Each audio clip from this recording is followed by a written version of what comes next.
Hi hello അസ്സാം വലൈക്കും എല്ലാ വീട്ടുകാർക്കും സുഖമല്ലേ? എനിക്കും മക്കൾക്കൊക്കെ സുഖമാണ് കേട്ടോ. അപ്പോൾ ഇന്ന് ജൂൺ 4 ഇന്നാണ് ഇവിടെ സ്കൂളൊക്കെ തുറക്കാൻ പോകുന്നത് കേട്ടോ. അപ്പോൾ രാവിലെ ഒരു 5:45 ഞാനൊന്ന് പുറത്തേക്ക് ഇറങ്ങി നോക്കിയതാണ്. മക്കളൊക്കെ വിളിച്ചുണർത്തിയിട്ടാണ് ഞാൻ പുറത്തേക്കൊന്ന് വന്ന് നോക്കിട്ടോ. ഇപ്പോൾ 5:45 5:30 ആകുമ്പോഴേക്ക് നല്ലോണം നേരം വെളിച്ചായ പോലെയാണ് കേട്ടോ. അപ്പോൾ ഇന്ന് മഴയൊന്നും കാണുന്നില്ല, നല്ലോണം വെയിലൊക്കെ ഉദിച്ച് വരുന്ന പോലെ ഉണ്ട് കേട്ടോ. അങ്ങനെ മക്കൾ പല്ല് തേപ്പും കുളിയൊക്കെ കഴിഞ്ഞ് വന്നപ്പോഴേക്ക് ഞാൻ യൂണിഫോമൊക്കെ ഒരുക്കി വെച്ചിരുന്നു. പിന്നെ ചായക്ക് വെള്ളം വെച്ചിരുന്നു കേട്ടോ. ചായൻ്റെ വെള്ളം തിളക്കാൻ നിൽക്കുമ്പോഴാണ് ഇന്ന് നൂൽപുട്ട് ഉണ്ടാക്കുക. അപ്പോൾ നൂൽപുട്ടിനുള്ള മാവ് കുഴച്ച് കഴിഞ്ഞിട്ട് പിന്നെ ചായക്ക് വെള്ളം വെക്കാമെന്ന് വിചാരിച്ചു. അങ്ങനെ നൂൽപുട്ടിനുള്ള വെള്ളം തിളപ്പിച്ചപ്പോൾ പെട്ടെന്ന് തന്നെ ആ മാവിൽ കുറച്ച് ഉപ്പൊക്കെ ഇട്ടിട്ട് നൂൽപുട്ടിന് നന്നായി കുഴച്ചെടുത്ത് വെച്ചിട്ടുണ്ട് കേട്ടോ.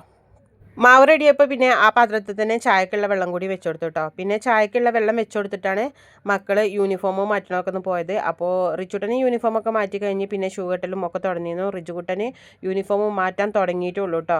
നിച്ചുട്ടനെ പിന്നെ ഞാൻ പെട്ടെന്ന് മാറ്റിച്ചു കൊടുത്തു. പിന്നെ അതിൻ്റെ ഇടയ്ക്ക് ചായയിൽ പഞ്ചസാരയും പൊടിയും ഒക്കെ ഇട്ട് കൊടുത്തിട്ടുണ്ടായിരുന്നു. പിന്നെ ചായ അവർക്ക് മൂന്നാക്കും മദ്രസക്ക് പോകാൻ സമയമായിരുന്നു. പെട്ടെന്ന് തന്നെ വേറെ പാത്രത്തിലേക്ക് കുറച്ച് വെച്ചിട്ട് നല്ലോണം ചൂടാക്കിയിട്ട് കൊണ്ടുപോയി കൊടുത്തിട്ടോ. രാവിലെ പിന്നെ ദോശയും നൂൽപുട്ടും ഒന്നും ഉണ്ടാക്കിയിട്ട് കാര്യമില്ല. അവർ മദ്രസക്ക് പോകുമ്പോൾ വേണോ വേണ്ടെന്ന് വെച്ചിട്ട് ഒരു ബിസ്ക്കറ്റോ ഇല്ലെങ്കിൽ ചിലപ്പോൾ ആ ചായയിൽ നിന്ന് ഒരു മുറുക്ക് ചായ അങ്ങനെ എന്തെങ്കിലും കുടിച്ചിട്ട് അങ്ങനെ പോകും കേട്ടോ. ചായ കുടിക്കുന്നത് രാവിലെ അത്ര താല്പര്യമില്ലാത്ത മക്കളാണ്. അങ്ങനെ അവർ മദ്രസക്ക് പോയി ശേഷമാണ് ഞാൻ നൂൽപുട്ട് പിഴിയാനും ഒക്കെ നിന്നത് കേട്ടോ. അപ്പോൾ മാവ് എടുത്ത് നോക്കുമ്പോൾ കുറച്ച് ടൈറ്റ് ആയിട്ടുണ്ടായിരുന്നു. അപ്പോൾ പിന്നെ ഇഡ്ഡലി ചെമ്പിൽ ആവി കയറ്റാനുള്ള വെള്ളം വെച്ചിരുന്നു കേട്ടോ. അപ്പോൾ ആ വെള്ളം തിളച്ചതല്ലേ, അപ്പോൾ അതിന് കുറച്ച് വെള്ളം എടുത്തിട്ട് മാവൊക്കെ ഒന്ന് ലൂസാക്കി കൊടുത്തിട്ടുണ്ട്. ചില സമയത്ത് നൂൽപുട്ടിന് മാവ് വെച്ചാൽ അതുകൊണ്ട് ഇടങ്ങാറാകും കേട്ടോ. പീച്ചയിലും കിട്ടൂല ഉന്തിയാലും കിട്ടൂല എന്ന് പറഞ്ഞ പോലെ. അപ്പോൾ ഇന്ന് ടൈറ്റ് ആണെങ്കിലും കുറച്ച് വെള്ളം പറഞ്ഞ് പിന്നെ കുഴച്ചെടുത്തപ്പോൾ നല്ല അടിപൊളിയായിട്ട് സ്മൂത്തായിട്ട് പിഴിയാൻ പറ്റിയിരുന്നു കേട്ടോ. അങ്ങനെ ഇഡ്ഡലി തട്ടിൽ നൂൽപുട്ടിനൊക്കെ പിഴിഞ്ഞെടുത്തിട്ട് അത് ആവി കയറ്റാൻ വെച്ചിട്ടുണ്ട്. പിന്നെ ഇനി അതിക്ക് എന്തെങ്കിലും കറി ഒന്ന് തട്ടിക്കൂട്ടണമല്ലോ. അപ്പോൾ ഞാൻ ഇന്നലെ രാത്രി കിടക്കുമ്പോൾ കടലൊക്കെ വെള്ളത്തിലിടണം അല്ലെങ്കിൽ ചെറുപയർ വെള്ളത്തിലിടണം എന്നൊക്കെ വിചാരിച്ചിട്ടാണ് കിടന്നത്.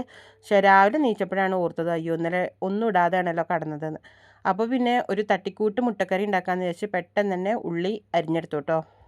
ഉള്ളി വാടി വന്നപ്പോൾ അതിക്ക് തക്കാളി മസാലകളും ഒക്കെ ഇട്ട് കൊടുത്തിട്ടുണ്ട്. അങ്ങനെ പിന്നെ തേങ്ങയൊന്നും അരക്കാതെ മുട്ട കുത്തി ഉടച്ചിട്ടുള്ള കറിയാണ് കേട്ടോ ഉണ്ടാക്കാമെന്ന് വിചാരിച്ചത്. അപ്പോൾ അതൊരു ഭാഗത്ത് ഇങ്ങനെ ആയിക്കൊണ്ടിരിക്കുമ്പോൾ നമ്മൾ നൂൽപുട്ട് വന്നിരുന്നു കേട്ടോ. അപ്പോൾ ഇനി രണ്ടാമത്തെ തട്ടിലും കൂടി ഒന്ന് പീച്ചി കൊടുക്കണം. അപ്പോൾ ആദ്യത്തെ ട്രിപ്പ് ഞാൻ പാത്രത്തേക്ക് ഇട്ട് കൊടുത്തിട്ടുണ്ട്. രണ്ടാമത്തെ തട്ട് പെട്ടെന്ന് തന്നെ പിഴിഞ്ഞ് അതും വെച്ച് കൊടുത്തു കേട്ടോ. അതിൽ ആവി കയറി വരുമ്പോഴേക്ക് പിന്നെ ചോറിനുള്ള വെള്ളം തിളച്ചിരുന്നു. അപ്പോൾ ചോറിനുള്ള അരിയും കൂടി പെട്ടെന്നാണ്ട് കഴുകി അതിലിട്ട് കൊടുത്താൽ ചോറും കൂടി ആവും. പിന്നെ ഇന്ന് സ്കൂള് ഉച്ച വരെ ഉള്ളൂ കേട്ടോ. അപ്പോൾ അവർക്ക് ചോറ് കൊണ്ടുപോകേണ്ട ആവശ്യമില്ല, സ്നാക്സ് മാത്രം കൊണ്ടുപോയാൽ മതി. അപ്പോൾ ബിസ്ക്കറ്റും പിന്നെ പഴുത്ത മാങ്ങ ഉണ്ടായിരുന്നു, അതൊക്കെ കൊണ്ടുപോകാം. പിന്നെ കുടിക്കാനുള്ള വെള്ളം കൊണ്ടുപോയാൽ മതി. ഇന്ന് ഉച്ച വരെയല്ലേ ഉള്ളൂ, ചോറ് വേണ്ടാന്ന് പറഞ്ഞിരുന്നു. പിന്നെ എനിക്ക് എല്ലാ പണിയും കഴിഞ്ഞിട്ട് വേണം കേട്ടോ, മക്കളെ സ്കൂൾ വരെ ഒന്ന് പോകേണ്ട ആവശ്യം ഉണ്ടായിരുന്നു. അപ്പോൾ അതിന് വേണ്ടിയിട്ടാണ് ഞാൻ ചോറ് രാവിലെ തന്നെ വേണ്ടി വെച്ച് വെച്ചിട്ടുണ്ട് കേട്ടോ.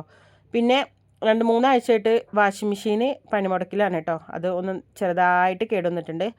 അപ്പോൾ അത് കമ്പനിക്ക് വിളിച്ചൊക്കെ പറഞ്ഞിട്ടുണ്ട്. അപ്പോൾ അവർ വരാമെന്ന് പറഞ്ഞിട്ടുണ്ട് കേട്ടോ. അപ്പോൾ ഇപ്പോൾ കല്ലിൽ തന്നെയാണ് അലക്കൽ. അങ്ങനെ അലക്കിക്കൊണ്ടിരിക്കുമ്പോൾ മക്കൾ മദ്രസയിൽ നിന്ന് വന്നു കേട്ടോ. പിന്നെ അങ്ങനെ ചായയൊക്കെ കുടിച്ച് ഷാറും ബേബിയും പെട്ടെന്ന് തന്നെ ഓട്ടോ വന്നപ്പോൾ പോയി. അതിന് ശേഷമാണ് പിന്നെ റിജൊക്കെ സ്കൂൾ ബസ് വന്നിട്ട് അവരും ബസ്സിൽ കയറിപ്പോയിട്ടോ. അവരെ ബസ് കയറ്റി മേലേക്ക് കയറി വന്നപ്പം നിറയെ പാത്രങ്ങളാണ് കേട്ടോ. അപ്പോൾ പോകുന്നതിൻ്റെ മുന്നേ തന്നെ ഞാൻ ചോറ് വന്നപ്പം അതാണ്ട് ഊറ്റി വെച്ചിരുന്നു. പാത്രങ്ങൾ അവിടെ കിടക്കട്ടെ, ഫസ്റ്റ് എൻ്റെ വയറ് നിറക്കട്ടെ എന്ന് വെച്ചിട്ട് 2-3 നൂൽപുട്ടും എടുത്തിട്ടുണ്ട്, മുട്ടക്കറി എടുത്തു, പിന്നെ കട്ടൻ ചായയും കൂടി എടുത്തിട്ട് ഞാൻ വയറ് നിറച്ച് ചായ ഉണ്ട് കുടിച്ചു കേട്ടോ. ചായ കുടിച്ച് കഴിഞ്ഞപ്പോഴാണ് ഓർമ്മ, ഞാൻ അലക്കി പകുതി വെച്ചിട്ടുണ്ടായിരുന്നു കേട്ടോ. അലക്കി കഴിഞ്ഞിട്ടുണ്ട്, ഒലുമ്പാനും കൂടി ഉണ്ട്. ഒലുമ്പിയും കൂടി തോരട്ടാൽ മഴ വരുമ്പോഴത്തേക്കിന് വെള്ളമെങ്കിലും വലിഞ്ഞു കിട്ടുമല്ലോ. വാഷിംഗ് മെഷീൻ എന്തായാലും പണിമുടക്കാണ്, അപ്പോൾ ട്രയലിടാനും ഒന്നും പറ്റൂല. അപ്പോൾ കഴിയുകൊണ്ട് തന്നെ പിഴിഞ്ഞ് തോരടണം. അപ്പോൾ പെട്ടെന്ന് തന്നെ ഉണ്ട് ഒലുമ്പി തോരട്ടാൽ.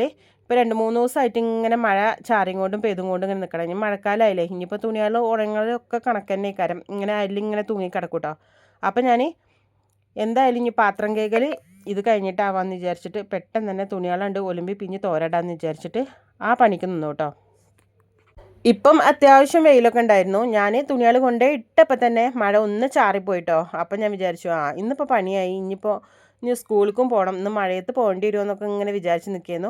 ആ മഴ അങ്ങനെ തുള്ളിയിട്ട് അത് പോയ വഴി ഏത് കൂടെയെന്ന് അറിയില്ല കേട്ടോ. ആ മഴ ആ വഴിക്കൂടി തന്നെ പോയിക്കണേ. പിന്നെ ഞാൻ തോരടലും അകടിച്ചോരലും എല്ലാം കഴിഞ്ഞിട്ടാണ് പിന്നെ പാത്രം കഴുകാൻ വന്നത് കേട്ടോ. അപ്പോൾ പാത്രം കഴുകാൻ ഇഷ്ടംപോലെ ഉണ്ടായിരുന്നു. പിന്നെ ഇന്നിപ്പോൾ അലക്കാനും ഒക്കെ നിന്നതുകൊണ്ട് ഞാൻ പാത്രം കഴുകാൻ ഇടയ്ക്കൊന്നും നിന്നിട്ടില്ല കേട്ടോ. അല്ലെങ്കിൽ ഇടയ്ക്ക് വന്നിട്ട് ആവണ പാത്രങ്ങൾ ഇങ്ങനെ കഴുകുന്നതുകൊണ്ട് പാത്രം അധികം കഴുകാൻ ഉണ്ടാവലില്ല. ഇന്നിപ്പോൾ നൂൽപുട്ടുണ്ടാക്കിയതും ചായ ഉണ്ടാക്കിയതും ചോറ് വെച്ചതും ഒക്കെ പാത്രങ്ങൾ ഇഷ്ടംപോലെ കഴുകാനുണ്ട് കേട്ടോ. അലക്കൽ കഴിഞ്ഞിട്ട് പാത്രം കഴുകാമെന്ന് തീരുമാനിച്ചുകൊണ്ട് ഇഷ്ടം പോലെ പാത്രങ്ങളായി. അപ്പോൾ ഓരോ പാത്രങ്ങളായി പെട്ടെന്ന് തന്നെ കഴുകിയെടുക്കണം. സ്കൂൾക്ക് പോകാനുള്ളത് കൊണ്ട് അവർ പോയി കഴിഞ്ഞാൽ അവർ പറഞ്ഞു കേട്ടോ, ഒരു 12:30 വരെ ഉള്ളൂ എന്ന് സ്കൂള്. അതിന് മുന്നേ തന്നെ സ്കൂൾക്ക് പോകേണ്ട ആവശ്യമുണ്ട് കേട്ടോ. അപ്പോൾ പിന്നെ പാത്രങ്ങൾ പെട്ടെന്ന് തന്നെ കഴുകി വെച്ചിട്ട് കൗണ്ടർ ടോപ്പൊക്കെ കണ്ട് തുടച്ച് ഇട്ടിട്ടുണ്ട് കേട്ടോ. അതിൻ്റെ ഇടയ്ക്ക് ഞാൻ ഈ കറി വെച്ചിരുന്നു കേട്ടോ. കറി വെച്ചൊന്നും പിന്നെ ഞാൻ വീഡിയോ എടുക്കാൻ നിന്നില്ല. അതിൻ്റെ ഇടയ്ക്ക് പോയിട്ട് കറി വെച്ചിട്ട് പിന്നെ തുടക്കാനുള്ളതൊക്കെ ഒന്ന് തുടച്ചിട്ടു കേട്ടോ. തുടച്ചിട്ട് പിന്നെ ഡ്രസ്സൊക്കെ ഒന്ന് അയൺ ചെയ്ത് അതൊക്കെ എടുത്ത് വെച്ചിട്ട് പിന്നെ കുളിക്കാൻ പോകാമെന്ന് വിചാരിച്ചു. അങ്ങനെ അയൺ ചെയ്ത് ഡ്രസ്സൊക്കെ ബെഡ്മ കൊണ്ടുപോയി വെച്ചതിന് ശേഷമാണ് പോകാനുള്ള ബാഗ് വരെ ബെഡ്മ കൊണ്ടുപോയി വെച്ചിരിക്കുന്നത് കേട്ടോ. എന്നിട്ടാണ് പിന്നെ കുളിക്കാനൊക്കെ പോയത്. അങ്ങനെ കുളിച്ച് മാറ്റി താഴെ റോട്ടിലേക്ക് ഇറങ്ങിയപ്പം ഒരു വണ്ടിയും കിട്ടിയില്ല കേട്ടോ. ഓട്ടോ ഒന്നും കിട്ടിയില്ല. അല്ലെങ്കിലേ ഞാൻ നടക്കാൻ മടിച്ചാണ്. അപ്പോൾ അടുത്ത ജംഗ്ഷനിക്ക് നടന്നു പോയാൽ ബസ് കിട്ടും കേട്ടോ. അപ്പോൾ ഒരു 2 മിനിറ്റും കൂടി നടക്കാനില്ല. എന്നാലും എനിക്ക് ഭയങ്കര മടിയാണ് കേട്ടോ. അങ്ങനെ അതുവരെ നടന്നു പോയി. അവിടുന്ന് ബസ് കിട്ടി കേട്ടോ. ബസ് കിട്ടി. ടൗണിലേക്കുള്ള ബസ്സാണ്. ഈ ബസ്സിൽ പോകാൻ മടിയാണ് കേട്ടോ. പിന്നെ ബസ് വണ്ടി കിട്ടിയില്ലെങ്കിൽ പോകല്ലാതെ രക്ഷയില്ലല്ലോ. എന്താണെന്ന് വെച്ചാൽ ഇത് കറങ്ങി പോണ വണ്ടി കേട്ടോ. ഇതിനിപ്പോൾ ഗൂഡല്ലൂർ ടൗണിലേക്ക് എത്തണമെങ്കിൽ ഒരു 3/4 മണിക്കൂറെങ്കിലും ഈ ബസ്സിൽ ഇരിക്കണം കേട്ടോ. ഓട്ടോയിൽ പോകുകയാണെങ്കിൽ 10-15 മിനിറ്റ് കൊണ്ട് എത്തുന്ന സ്ഥലമാണ്. അങ്ങനെ ടൗണിൽ പോയി അവിടുന്ന് പിന്നെ ഒരു ഓട്ടോ എടുത്ത് സ്കൂളിൽ പോയി. സ്കൂളത്തെ കാര്യങ്ങളൊക്കെ കഴിഞ്ഞ് ഇറങ്ങിയപ്പോഴേക്ക് മക്കളെ സ്കൂൾ വിട്ടിരുന്നു കേട്ടോ. അപ്പോൾ അവരോട് സ്കൂൾ ബസ് തന്നെ നിങ്ങൾ വീട്ടിലേക്ക് പോയിക്കോളി, ഞങ്ങൾ ടൗണിൽ പോയി കുറച്ച് സാധനങ്ങളും കൂടി വാങ്ങിയിട്ട് വരാമെന്ന് വിചാരിച്ചു. പിന്നെ മിന്നൂസിനെ സ്കൂൾക്ക് മാറ്റി ചേർത്തി കേട്ടോ. മിന്നൂസിന് പിന്നെ ഇനി 6ാം ക്ലാസ്സിലേക്കാണ്. അപ്പോൾ അവൾ 5ാം ക്ലാസ് വരെയുള്ള സ്കൂളിലായിരുന്നു ഇതുവരെ ഉണ്ടായിരുന്നത്. അപ്പോൾ അവിടുന്ന് ഇങ്ങോട്ട് മാറ്റി ചേർത്തി.